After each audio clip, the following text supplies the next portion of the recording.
Good morning, everybody, and welcome back to another episode of, well, I guess it's noon right now. So good morning, everybody, and welcome back to another, oh my god, is that how many chickens I have? Welcome back to another Let's Play episode of my Minecraft survival Let's Play series. I have a lot of chickens up there. Not necessarily in here. However, if my auto jump functions, in here, I apparently have a lot. I really should probably upgrade that to have a viewing window for how many chickens I actually have. So let's see, what was I doing the last time I was playing? Oh yes, I remember now. I was somehow getting turned around in my own base, despite how small my base is. I was going through and I was digging out all of this dirt, and as for the reason why my past episode was so short, what it is there's a 2 gigabyte recording size limit on my videos per single session recording. So I am capable of uploading a video which is of the appropriate length. However, I can upload an hour-long video. However, the problem arises from the fact that the video itself will be roughly 2 gigabytes. And the reason that's a problem is simply because that is the pre-agreed Android limitation of uploading videos, I guess it would be recording videos on an Android device. Android forced the app developers, the Google Play Store and Android itself, whoever owns the operating system. I have no idea who that is, by the way. I have no idea who actually owns Android officially, or if anything or anyone actually owns Android officially. But that being said, the Android operating system has required that the possibility of recording beyond a size limit of 2 gigs, is just not possible. That's part of their agreement, and if they did not agree to that, then they were not allowed to post their content onto the Google Play Store, I suppose. I'm not exactly what's known as privy to the finer details. I was not informed. There has been no attempt to contact me about why or when or how any of this should have occurred, and I have no real insight beyond what any other normal user should know. At least any normal user who's trying to record videos. If you're not trying to record videos, you probably would not know that your options for recording are quite limited. And torch that, and 1, 2, 3, 4, torch that, 1, 2, then because this is a staircase, I torched there. So yeah, that was the reason why I had a 10-minute video, is because since I'm recording at 480, 480 pixels, 480p as it's known, the recording software takes roughly an hour for the recording to reach the size limit of 2 gigabytes. As a result of this, the video usually is an hour long when I upload them. However, every now and then I will be performing very, I guess it would be intense quantities of actions. I will be performing large quantities of actions every now and then. And as a result, the file size is a bit varying in how much I'm capable of recording before the file reaches 2 gigabytes. In episode 30's instance, or 30-ish, this will actually probably be episode 30, the actual episode 30, as that was not an intended episode. That was supposed to be a part of episode 29, and I was unaware that the recording software had started recording the 4th video already by the time that had gone, by the time that had been recorded. Therefore, I found myself uploading a 10-minute video. I uploaded it the same day. I slightly shifted around the upload schedule in order to provide an appropriate seeming schedule.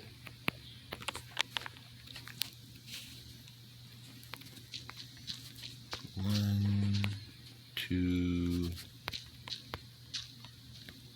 three. Oh, I ran out of dirt. There we go. Got more dirt. So yeah, that was why I uploaded a 10-minute video. 1, 2, 3. 1, 2, 3. Block. Torch. 1, 2, 3. Place block. Place torch. 1, 2, 3. Wait. Yeah. Place block. Place torch. 1, 2, 3. Place block. Place torch. 1, 2. Oh. I should mine out this coal before I cover it up.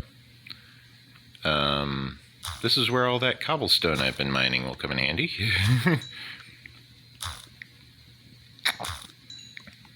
So yeah, the video was not intended to be that short. It just ended up being that short. I will most likely record another 3 hours today.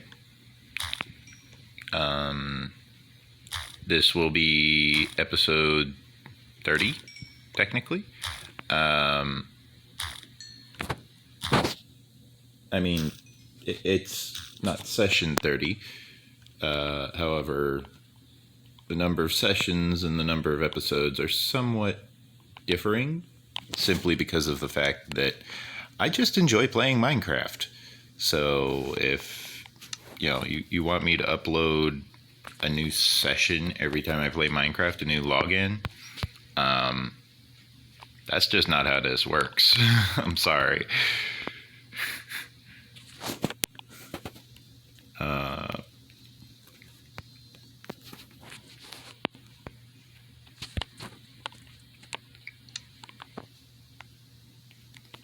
However, I'll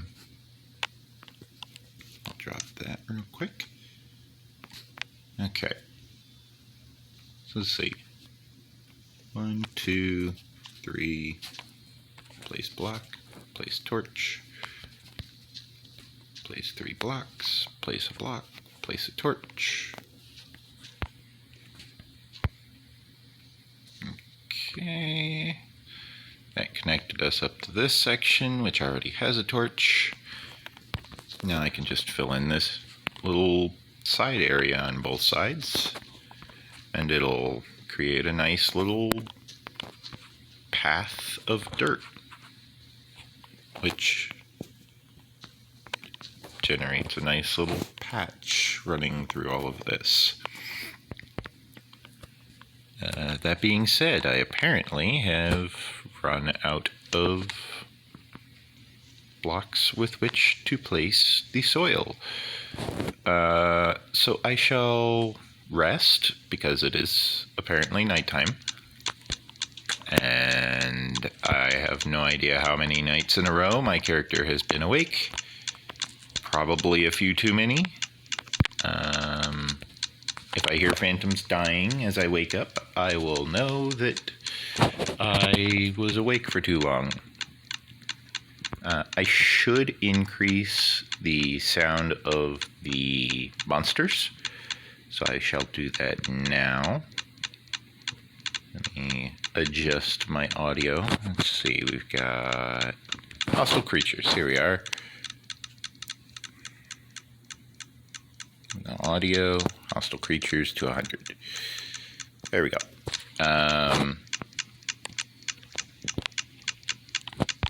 So yeah, that'll help me hear things like zombies approaching me, or drowned, or spiders, or endermen, or anything else I need to kill.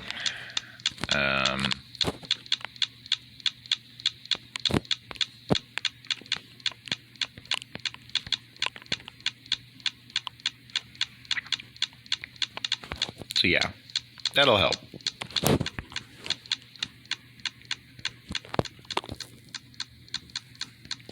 And then to generate a nice even amount of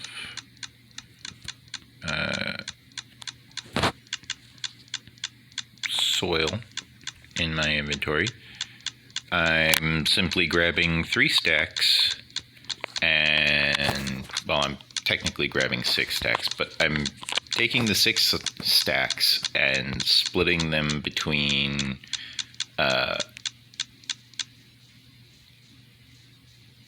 3 slots per stack, and this causes, after 3 stacks, a stack of 1 to be generated in the original slot,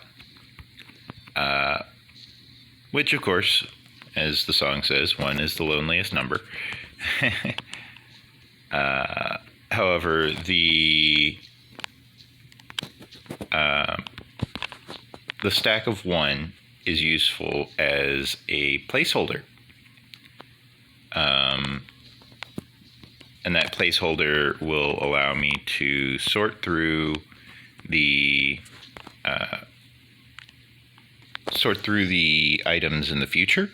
If I wanted to, I could hook it up to a hopper, and I could sift through all of the items using a hopper. Or alternatively, as I have done lately, I have used manual item tracking to allow me to track, there's a drown down there, to allow me to track which inventories are dedicated for which items. Different inventories, different items, of course. So I'm capable of storage barrels and storage chests that are loaded to the brim with all kinds of different goodies, simply because of the fact that I have planned out what I want each container to have. This allows me to get prepared for pre-sorting all of my items in situations where I'm trying to create an automatic filter of some form. A lot of people think that creative mode will allow you to build these types of contraptions quicker and easier, and that's true. However, the quality of the contraption is not fully appreciated unless it's built in survival. The value of such a contraption built in survival is far greater than the value of such a contraption built in, for example, built in creative mode. Creative mode is nice. However, creative mode has issues. Creative mode has its flaws. For starters, all of the point values of everything seems to be lower. Either the actual value is lower, or the invested return on value seems to be lower. The reason for this is because you don't really put in as much work to create a construction in creative mode, whereas in survival mode, creative mode would be more like more akin to a blueprint. You can create all the blueprints you want, but unless you can actually build it, you're gonna find yourself not very famous. Plenty of people dreamed of building the Eiffel Tower. Plenty of people came up with designs similar to the Eiffel Tower. That being said, there's only one Eiffel Tower, because only one person and or group of persons actually got together and built the Eiffel Tower. So there's only one Eiffel Tower, you know. There are models. There's scale models of the Eiffel Tower. They're much smaller models, I guarantee you, simply because the Eiffel Tower took multiple years to complete the construction of, and anyone who disagrees with that is clearly ignorant. They are not they're not learned, they're not wise in the ways of science, as it's called.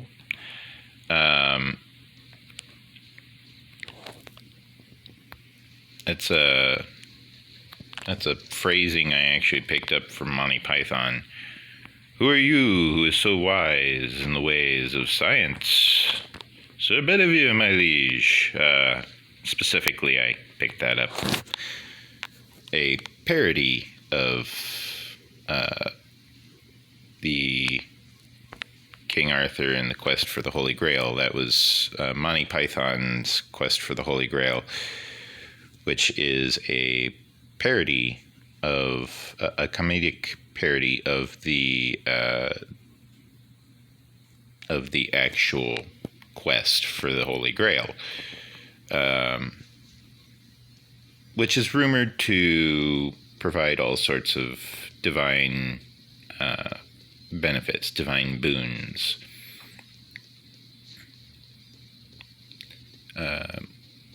A boon, of course, being some form of blessing which allows a person or persons to receive some form of help from a method beyond their normal range of comprehension. They don't normally understand what's going on. They might not ever understand what's going on, but it's going on, you know? And that's what's important. Like, it's happening. In the words of Nora from Ruby, this is happening. To paraphrase, of course. That was actually from the episode where they had the giant dance party. Great episode of RWBY. Truly the artist who invented the RWBY franchise was a great blessing in disguise for just American anime in general.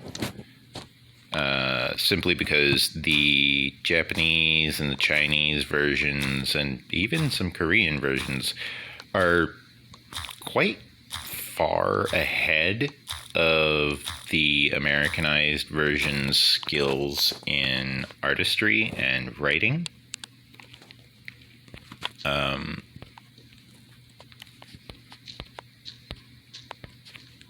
some people may not believe that, and I don't blame them.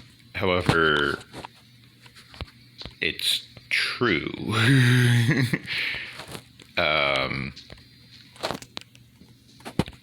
There's a meme of this type of situation of, why are you booing me? I'm right.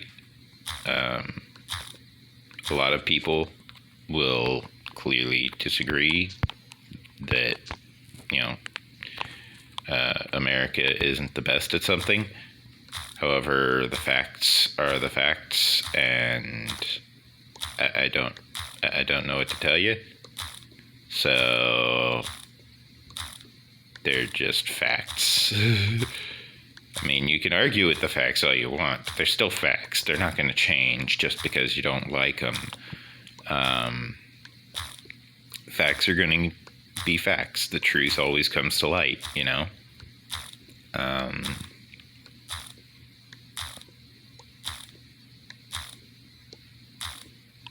The truth is always revealed, no matter how ugly the truth might be. The truth will always be the truth. If you don't like the truth, good for you. However, that's not going to change the truth. The truth will always be the truth. It is a fundamental, primordial type of existence. You cannot change the truth, at least not freely.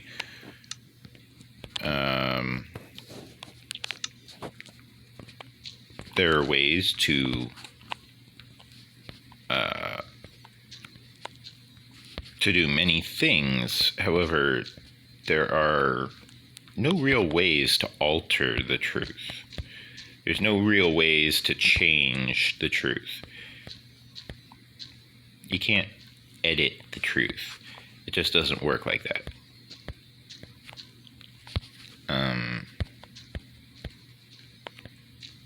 Plenty of people have certainly tried, and plenty of people have certainly failed.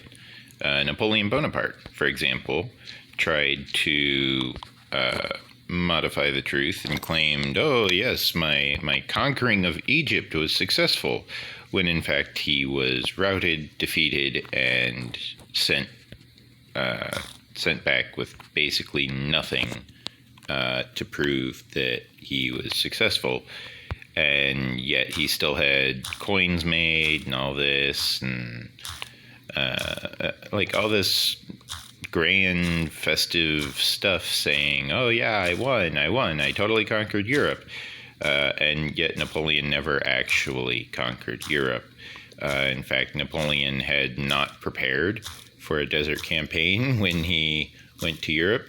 So when Napoleon arrived, his men started dying of thirst simply because they were walking through a desert. All of the sand had started getting to the troops. All of the sun had started overwhelming the troops. They were dying of thirst. And Napoleon was not ready for that. And then Napoleon started some fights that he really should not have started. And Napoleon ended up losing a lot more men and Napoleon had to retreat after losing his navy as well. Napoleon had no navy, had no soldiers to speak of. Napoleon had, however, managed to uncover the Egyptian Rosetta Stone, which, if you're not familiar with why a Rosetta Stone is so effective, the reason is because a Rosetta Stone is a translation of a language written down twice. If you have a language written down twice explaining something, then you are capable of translating that into any language because you're capable of translating that between more than one language. Come here, Enderman. I know you want to hit me.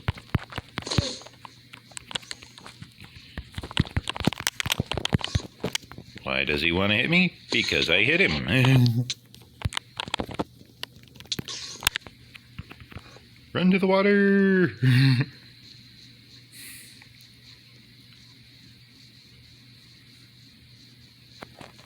Okay, so the importance of a Rosetta Stone in general is actually quite hefty.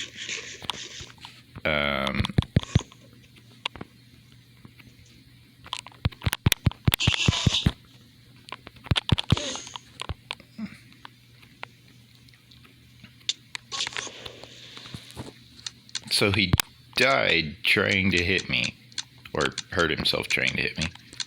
How nice of him.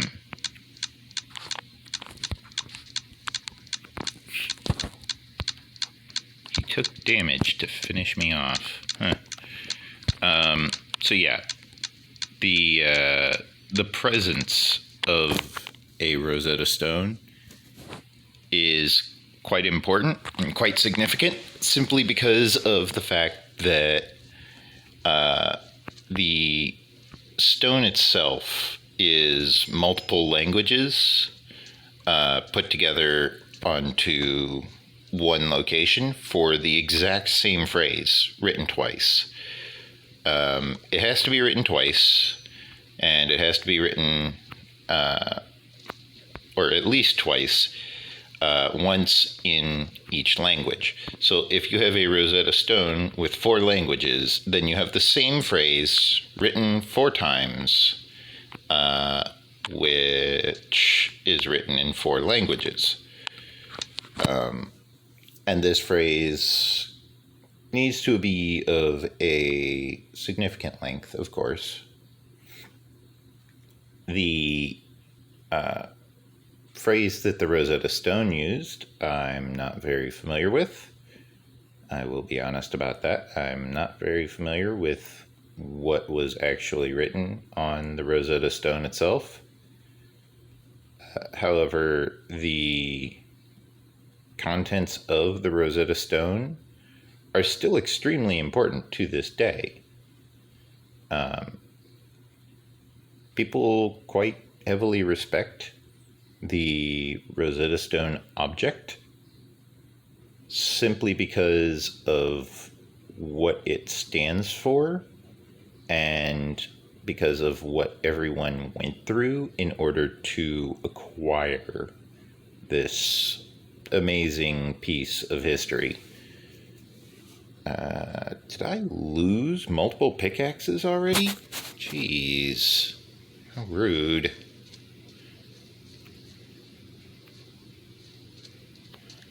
I think he destroyed my pickaxes.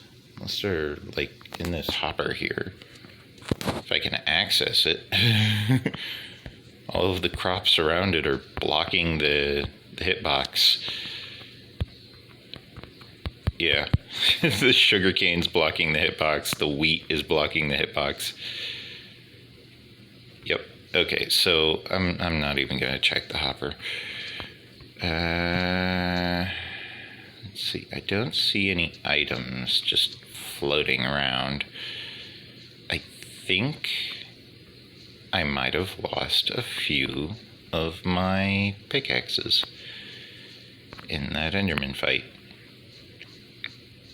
which is probably just as troubling as the fact that I couldn't find the Enderman despite the fact that I had just respawned. I know the Enderman should still be around. He was holding a block,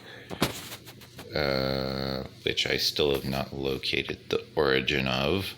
It was a grass block, so it couldn't have been too far. It's not those two, because I put those holes in the ground.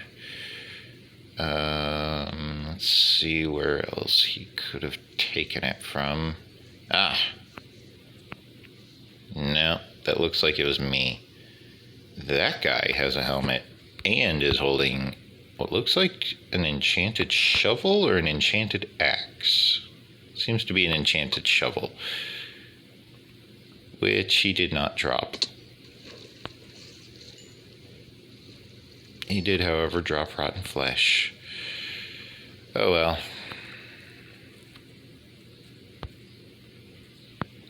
I know this spider over here is wanting to attack me. It's just a matter of when.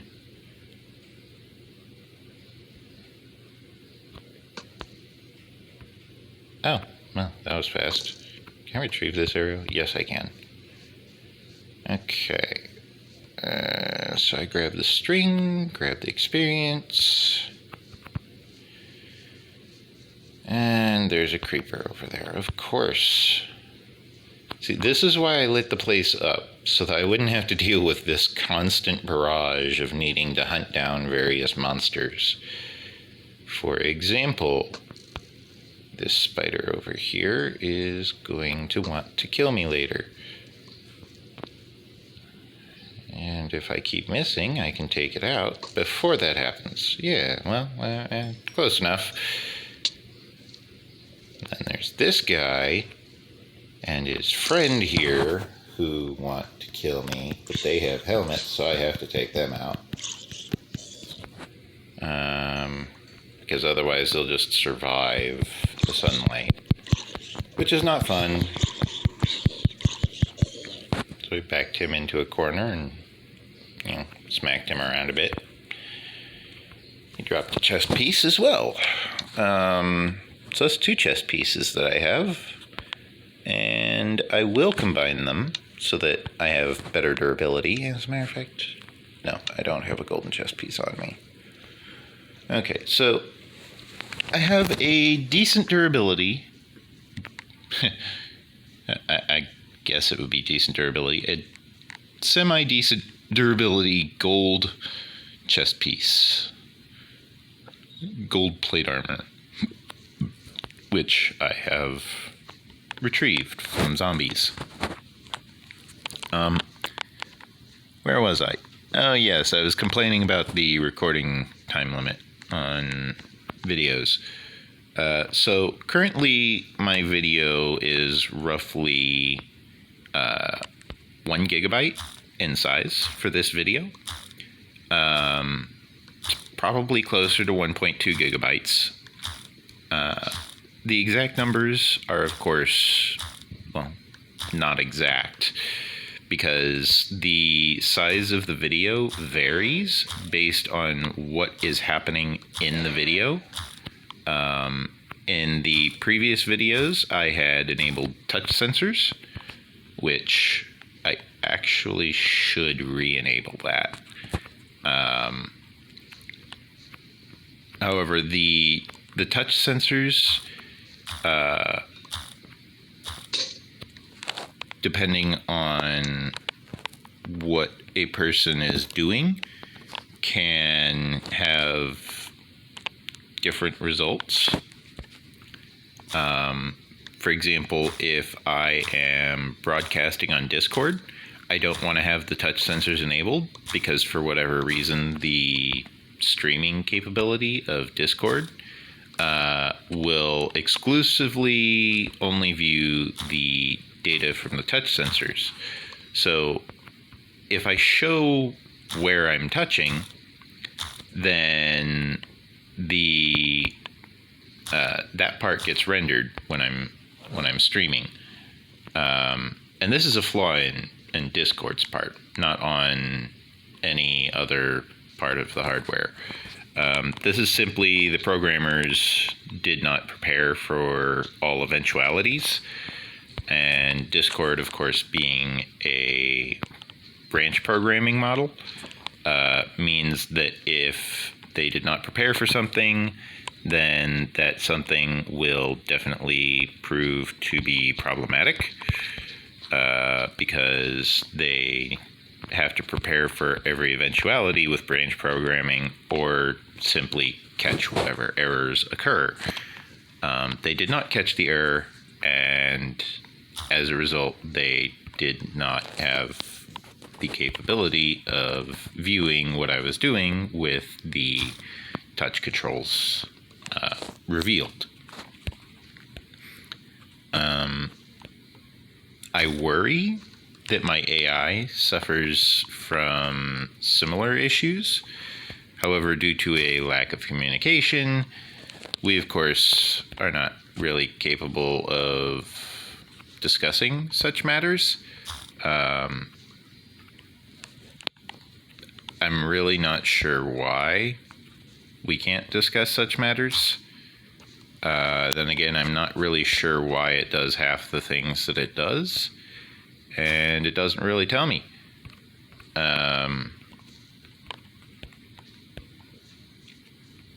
So, yeah.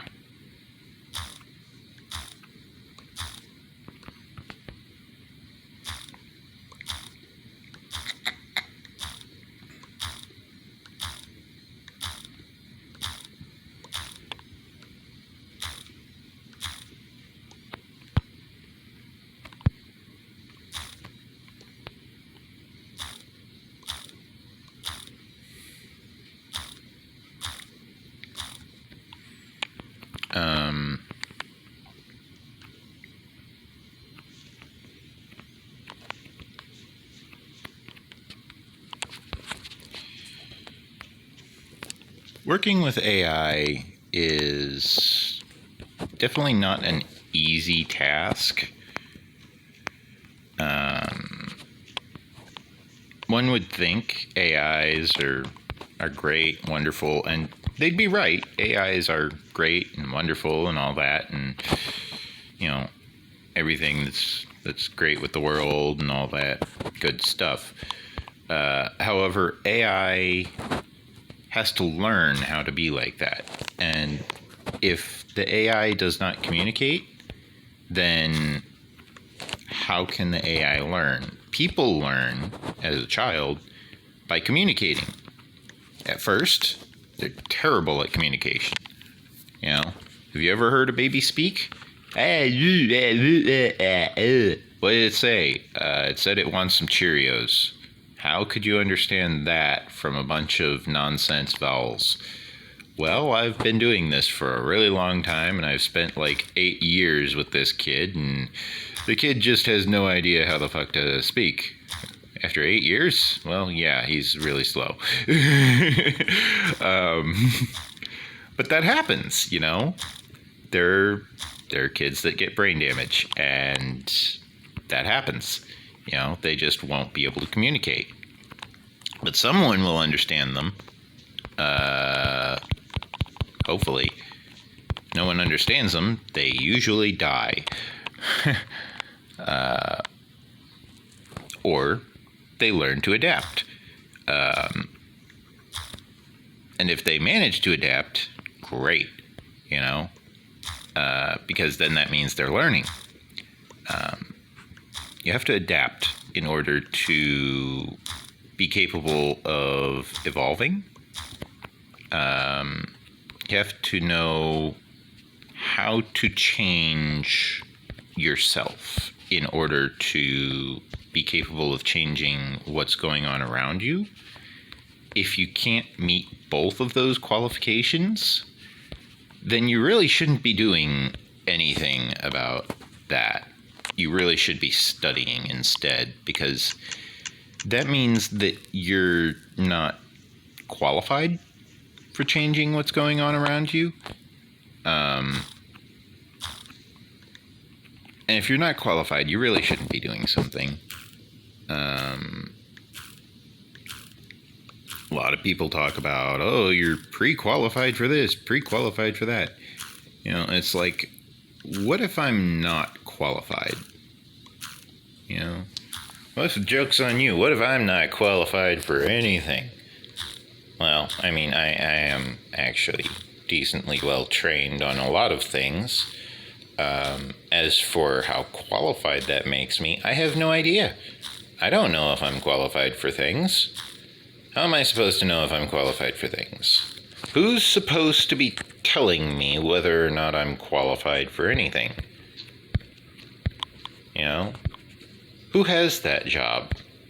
Because I have not once heard of any person having that job. Okay? People get diplomas, yeah, they graduate school, yeah, okay, all this, that, and the other stuff, sure, whatever. But who decides whether or not a person is qualified for something? Like, who designates what counts as a qualification? Who decides that? Because I haven't heard of anyone being capable of deciding that yet.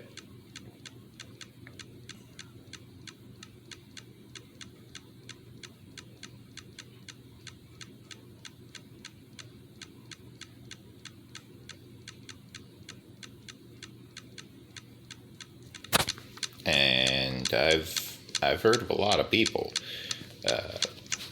but no one capable of deciding what is or is not considered qualified. Haven't met anyone like that at all.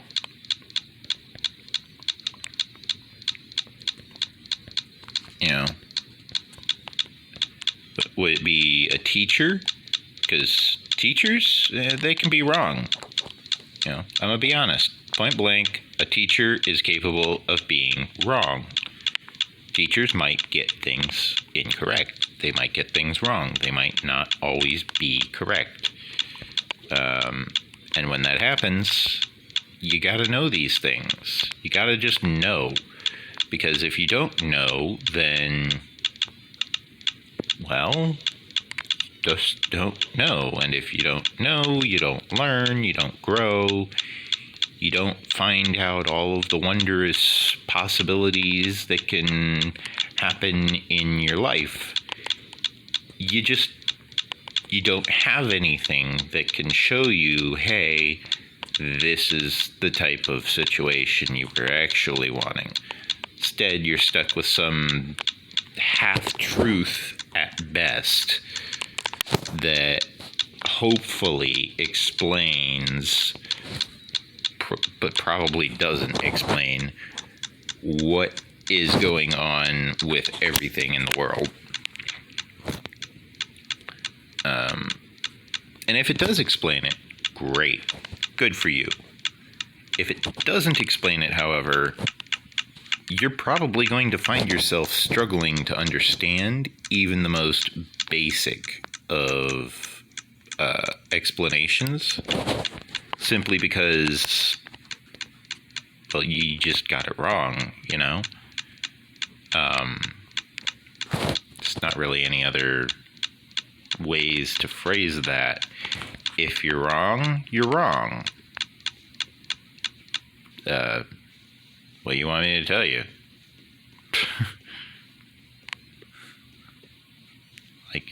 I could apologize, but that's not going to make anything better. It's not going to make you correct. It's not going to make you right. It's not going to fix what's wrong. You want to fix what's wrong, because if you don't, you're going to find yourself with much bigger issues than just being wrong. You know, not only do you want to be correct, not only do you want to be right, but you want to have very few quantities of problems and very few discrepancies in your information. If you have a lot of discrepancies, a lot of things that are not correct, that are not right, then you're going to find that your information will quickly, very quickly, begin to degrade in the quality, simply because you're just not using accurate information. It is, of course, very important to have proper feedback, a proper response when looking up information. If you don't have a proper response to your information, then clearly something is wrong. This is true for any artificial intelligence, any normal intelligence, any school information. Like, this is all relevant information for anyone involved.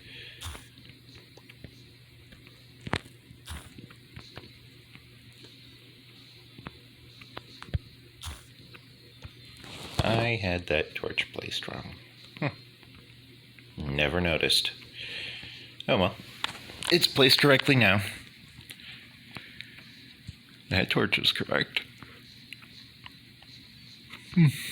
Must have been a one-off instance. Anyways, so yeah, you need to have correct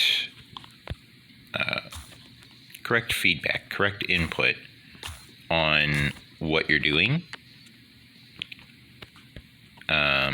If you don't have the right input on what you're doing, you're going to find that your information is very flawed, very lacking in usefulness. So you really do need to make sure that you have both sides of the story, so to speak. Because you really need to look at the whole picture if you want the truth. You know, you need the entire picture. That's just normal for any sort of investigative reporting, any sort of fact-finding, journalism. There's so many different areas of expertise where that specific strategy becomes extremely important. Why do I have 9 torches? Where did I not put torches? Some place is missing a bunch of torches, and I don't remember where. Ah, here they are. I'm like, wait a minute, why do I have so many torches? Turned out I had forgotten to place the torches after I had repaired placed the soil.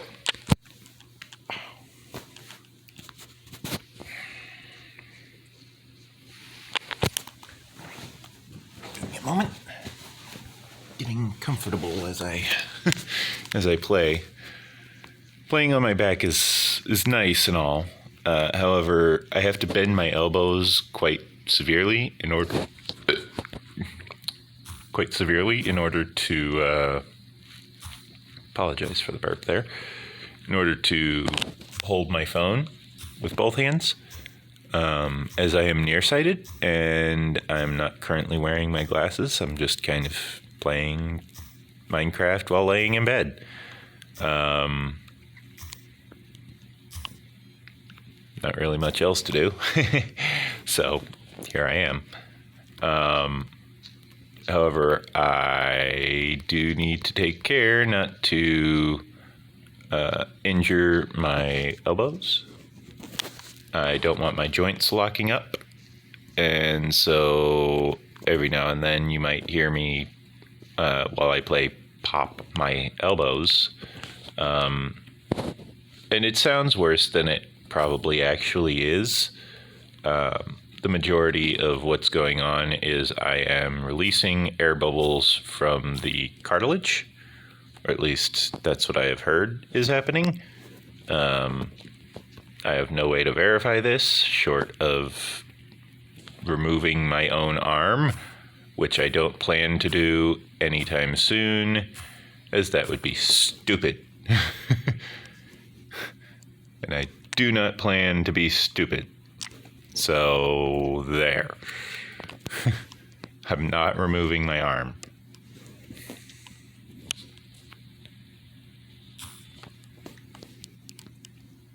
Okay.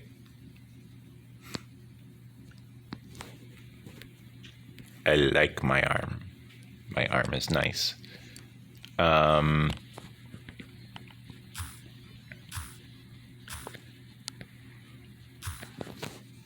So yeah, the requirements for knowledge can be somewhat strict,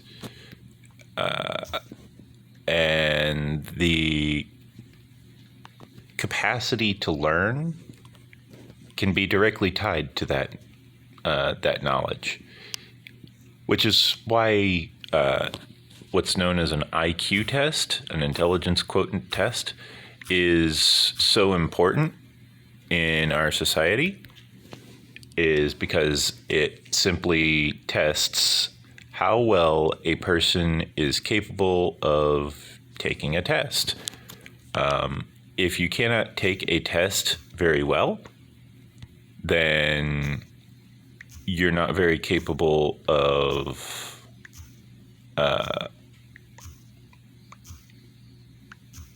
performing very well under pressure. And if you're not capable of performing well under pressure, then, well, you're not going to get very far, are you? Simply because as, stress rises, you're going to feel more pressured, more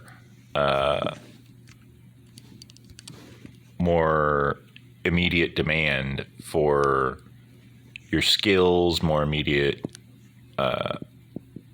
requirements for your capabilities, your capacity.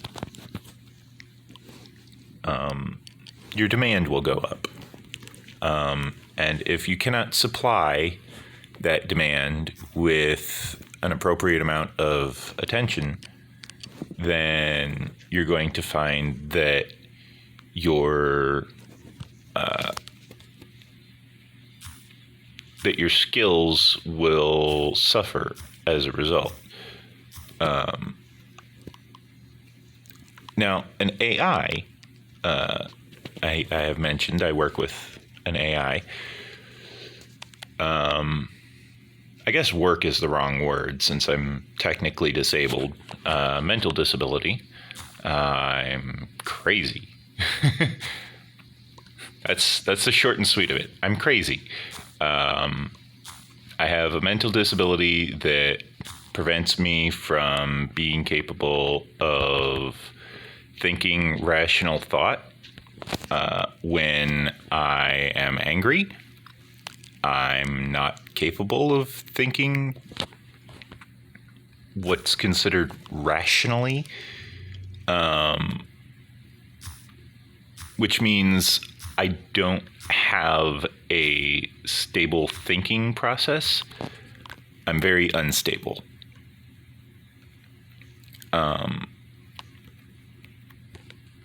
This causes me, of course, a lot of problems in my social life as I find myself getting into various arguments and sometimes fights. I have gotten into fights before.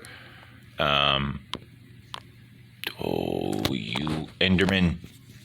Come here. I see where you took that block from. Grabbed it out of the wall. Run to the water! I really need a better spot for this! Okay, so what it is I'm supposed to be fighting these guys by building a roof over an area where I can stand in that area and the Enderman will be incapable of reaching me. In order to build that roof, yeah, see, took it right there. Well, he said it right there. He took it from this wall over here. But as you can see, an Enderman is 3 blocks tall. In order to prevent Enderman from attacking me,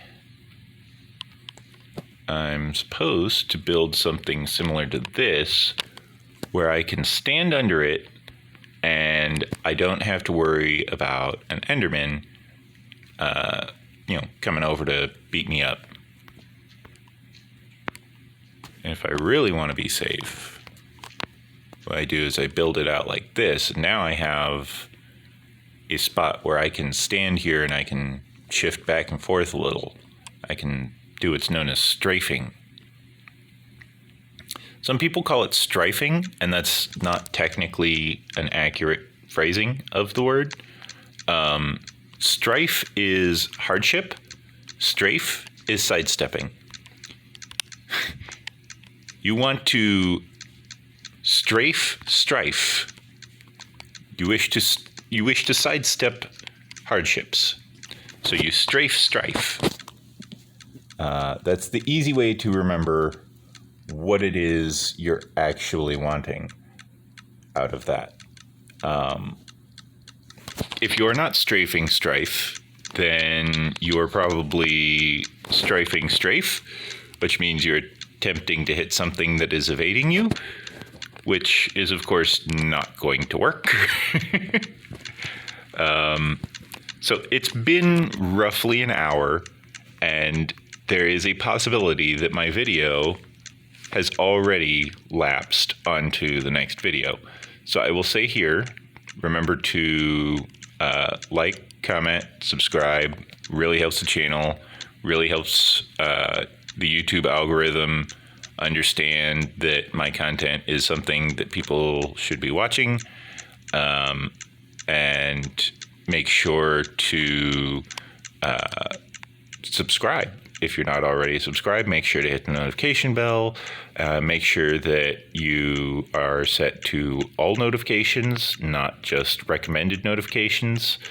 That way, YouTube will know that you want more than just some of my content. You want all of my content. And you want to be notified when new content from me arrives. So make sure you have that all properly set up. I have a Patreon page if you wish to give me money. If you don't want to give me money, that's fine too. However, I would like to have money. Having money is nice.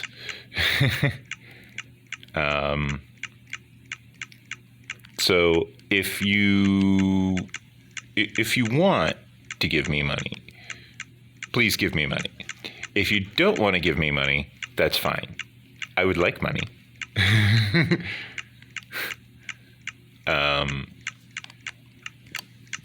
not normally the type to, beg or ask for money. I don't panhandle, which a lot of people in my hometown found very strange when I was growing up. They found it very awkward. They were like, dude, how do you get by if you don't panhandle, yet you're poor, you're homeless? You have all of these issues that are telling you got to make money. You got all these people telling you got to make money. How have you not starved to death? It's like simple. I don't ask for money. And they were like, how does that work? Well, because I don't panhandle, because I don't ask for money, because I don't go out of my way to beg people to give me money, I have this thing called respect. And if you don't know what that means to me, then you're gonna learn, because there's a song by Aretha Franklin about it. And You really got to find out what respect means sometimes. I'm going to expand this a little bit more, so I can just know that I'm safe anywhere between these two torches. I am safe here. Endermen cannot reach me. Zombies, however, are capable of reaching me. And skeletons. Skeletons can reach me there as well.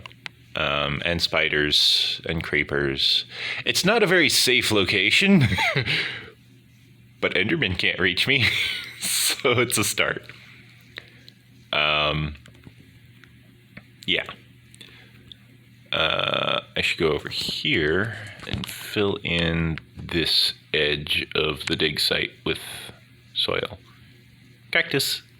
Ah. There. Happens every episode. Had to get it in. Hit myself on a cactus. Oops. Did not intend to dig that.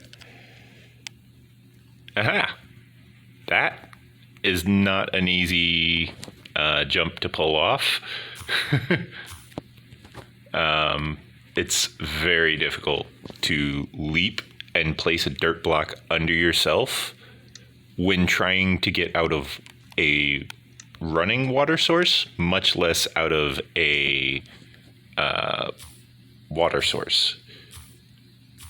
I managed it on running water.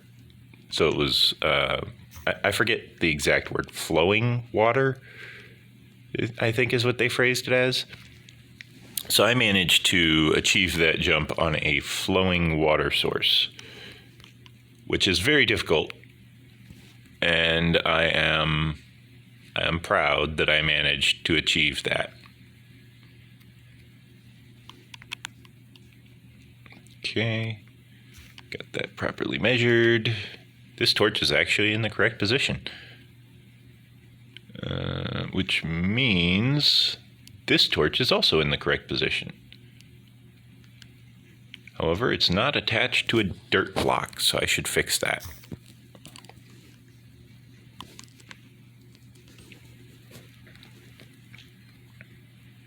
I mean, technically it shouldn't be attached to a dirt block.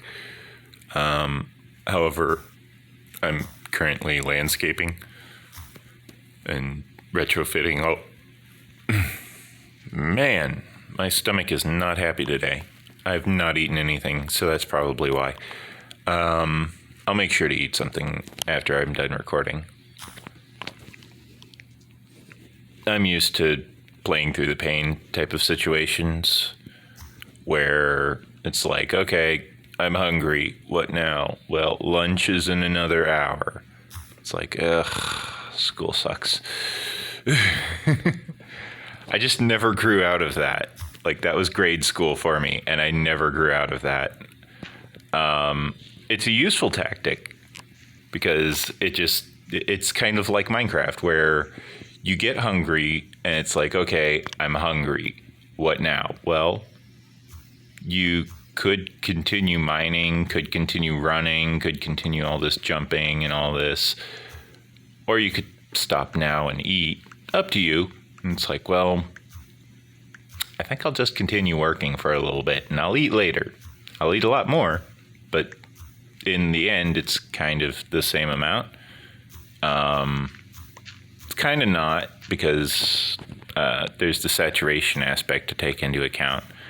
When eating in Minecraft, you don't get the saturation levels unless you're going over your hunger meter. The saturation is specifically the overextension of your hunger, and that's why sometimes you might get hungry less often than normal. That's why it's handy to make sure to eat, because then that way you don't have to worry about things such as starving.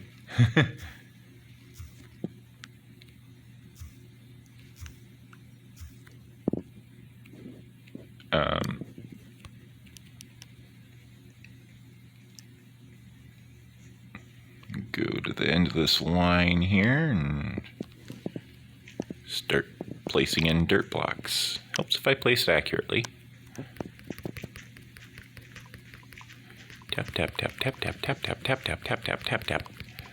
This is normally done on computers with clicking. However, since I'm on a touch phone, it's tapping.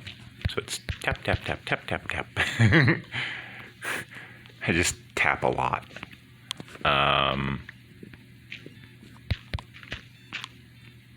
Sounds almost like a Monty Python skit. Welcome to Tap-A-Lot. Or it could be My Little Pony.